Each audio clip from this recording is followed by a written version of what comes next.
I decided to make a Ferrero Rocher cake. I started with loads of chocolate and I melted it with some cream to make a milk chocolate ganache, and then I did the same with a white chocolate to make a white chocolate ganache. It's a checkerboard cake with chocolate hazelnut and coconut hazelnut and white chocolate ganache, and wafers. I then started off by using 2 8-inch cakes. So I cut off the top to level the cake, and then I sliced the cake in the middle to make 2 layers, and then I did the same thing with the coconut cake. I was thinking about the promises of God and how we can know what promises of God applies to us, and I think that we can believe by faith that the scriptures apply to us. 2 Timothy 3:16 says, "All scripture is given by inspiration of God and is profitable for doctrine, for reproof, for correction, for instruction in righteousness." I had a look in scriptures for some promises of God that felt encouraging, and I'd like to share some of these with you. Psalm 145 verse 9 says, "The Lord is good to all, and his tender mercies are over all his works." To make the checkerboard cake, I cut circles. The circles were large, medium, and small circles inside all of the 4 layers of the cake. Psalm 134 verse 8 says, "O taste and see that the Lord is good. Blessed is the man who trusts in him." Isaiah 43 verse 2 says, "When you pass through the waters, I will be with you, and through the rivers they will not overflow. When you walk through fire, you shall not be burned, nor shall the flame scorch you." Joshua chapter 1 verse 9. "Have I not commanded you? Be strong and of good courage. Do not be afraid, nor be dismayed, for the Lord your God is with you wherever you go." Psalm 23. "The Lord is my shepherd, I shall not want. He makes me to lie down in green pastures. He leads me beside the still waters. He restores my soul. He leads me in the paths of righteousness for his name's sake. Yea, though I walk through the valley of the shadow of death, I will fear no evil, for you are with me.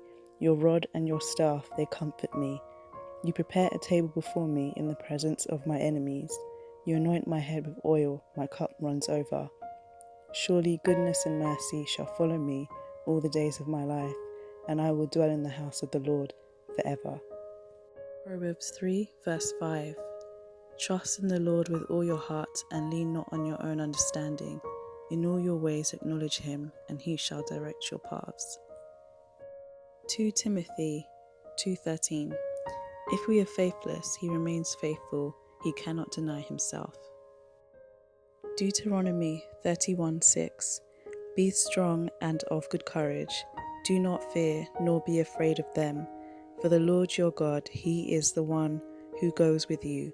He will not leave you nor forsake you." I then spread a little bit of the ganache onto a cake board to help the cake sit onto the board. I started off by laying down 1 ring of circle of the chocolate cake, and then I laid down inside of that a ring circle of the coconut hazelnut cake. I laid inside the chocolate cake, and then I alternated and laid one of the chocolate hazelnut circles inside the coconut hazelnut cake, and then I lastly put the smallest circle of the coconut hazelnut cake inside the chocolate hazelnut cake. Lamentations 3 verses 22 to 23. "Through the Lord's mercies we are not consumed, because his compassions fail not. They are new every morning. Great is your faithfulness." Ecclesiastes 3:11 says, "He has made everything beautiful in its time." In between the layers of cake, I spread the ganache. So I started off by spreading the milk chocolate ganache, and in the second layer I did the white chocolate ganache, then the milk chocolate ganache, and then the white chocolate ganache. Hebrews 10 verses 35 to 36 says, "Therefore, do not cast away your confidence, which has great reward, for you have need of endurance, so that after you have done the will of God, you may receive the promise."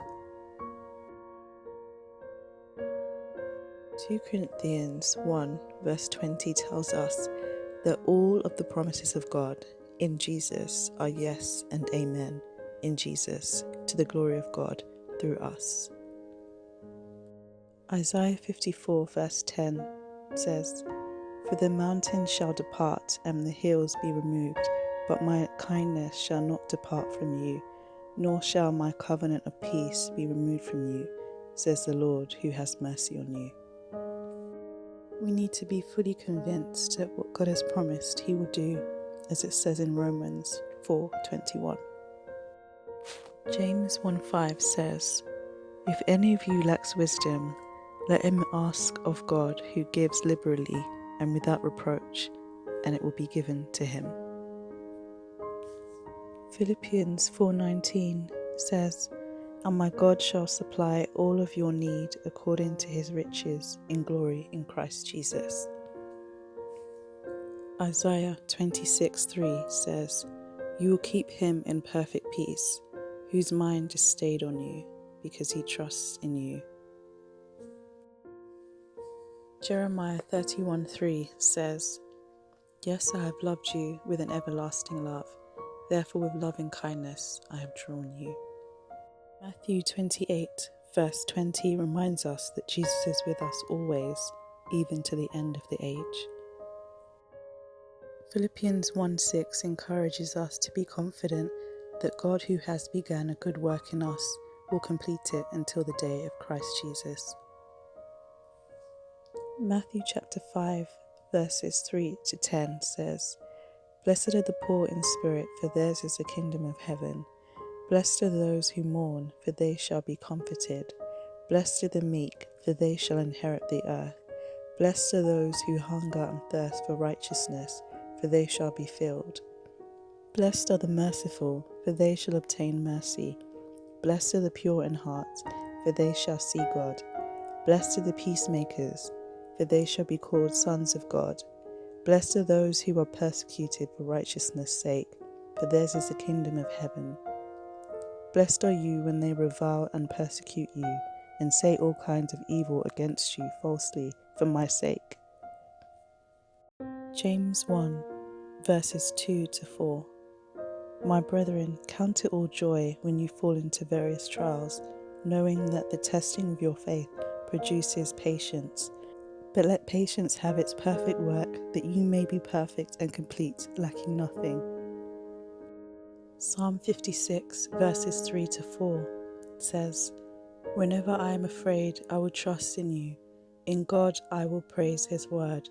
In God I have put my trust. I will not fear. What can flesh do to me?" Psalm 126 verses 5 to 6 says, "Those who sow in tears shall reap in joy. He who continually goes forth weeping, bearing seed for sowing, shall doubtless come again with rejoicing, bringing his sheaves with him." I then covered the cake with the white chocolate ganache as a crumb coat to seal in all of the little crumbs so that we would have a nice smooth finish, and then I put it in the fridge to chill for an hour. Romans 8:18 says, "For I consider that the sufferings of this present time are not worthy to be compared with the glory which shall be revealed in us." And once it had hardened, I then spread on the milk chocolate ganache on top of the white chocolate ganache. And because the cake had hardened in the fridge before I put the milk chocolate, the two different colours didn't run into each other. And making this cake, it just made me think, like, in the beginning, starting off doing something like this, it can be really messy, it can look a bit untidy, but at the end, when you keep going, keep persevering, in the end, it does look good. And it's a bit like that with life. Sometimes things can be messy, sometimes things can be uncomfortable, But at the end, when we persevere, the end result is pretty good. Psalm 145. The Lord upholds all who fall and raises up all who are bowed down. In Matthew 11, verse 28, Jesus says, "Come to me, all who labor and are heavy laden, and I will give you rest." Psalm 30, verse 5 says, "For his anger is but for a moment, his favor is for life. Weeping may endure for a night, but joy comes in the morning." Isaiah 40, verse 31, "But those who wait on the Lord shall renew their strength. They shall mount up with wings like eagles. They shall run and not be weary. They shall walk and not faint." God is the strength of our heart and our portion forever, as it says in Psalm 73, verse 26. Jeremiah 29, verses 12 to 13 says, "Then you will call upon me and go and pray to me, and I will listen to you. And you will seek me and find me when you search for me with all your heart." And when we consider why we should hold on to the promises of God, what comes to mind is Psalm 119, verses 49 to 50, which speaks about us remembering the word that God has given to us, which causes us to have hope and is our comfort in affliction and in suffering, and it gives us life.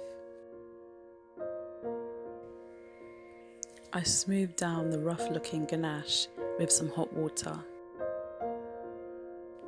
It's reassuring, it's comforting, it offers an element of security for us when we hold on to the promises of God, and it encourages us during tough times and gives us hope. And John 8:31 to 32 says, "If you abide in my word, you are my disciples indeed, and you shall know the truth, and the truth shall make you free."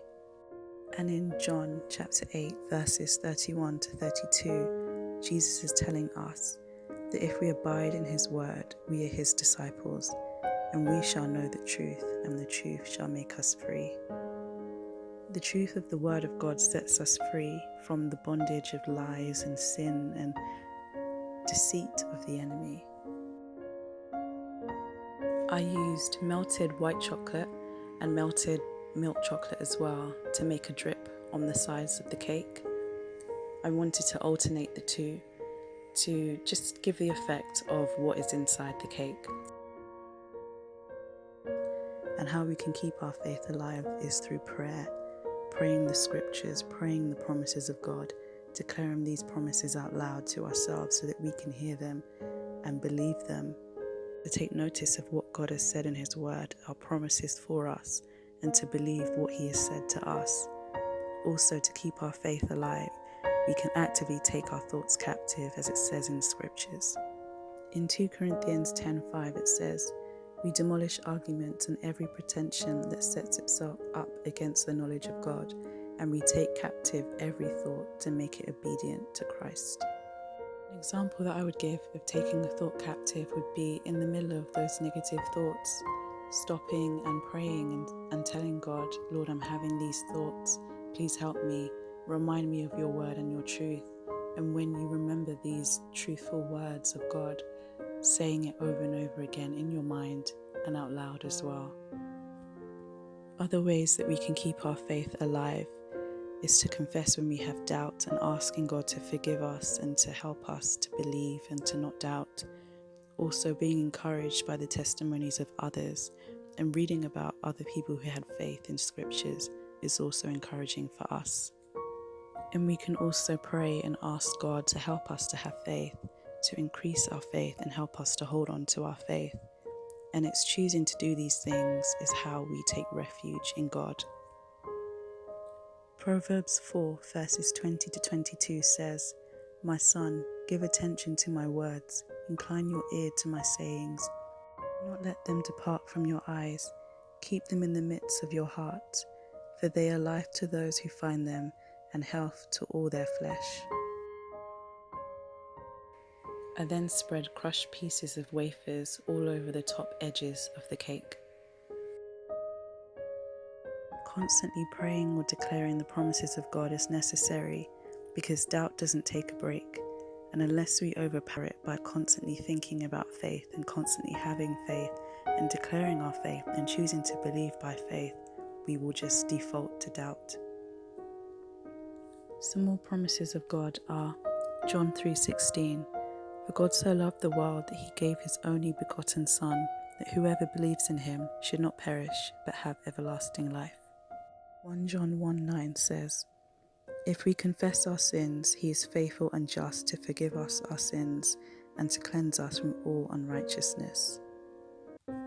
Psalm 62 verses 1-2 says, truly my soul silently waits for God. From him comes my salvation. He only is my rock and my salvation. He is my defense. I shall not be greatly moved.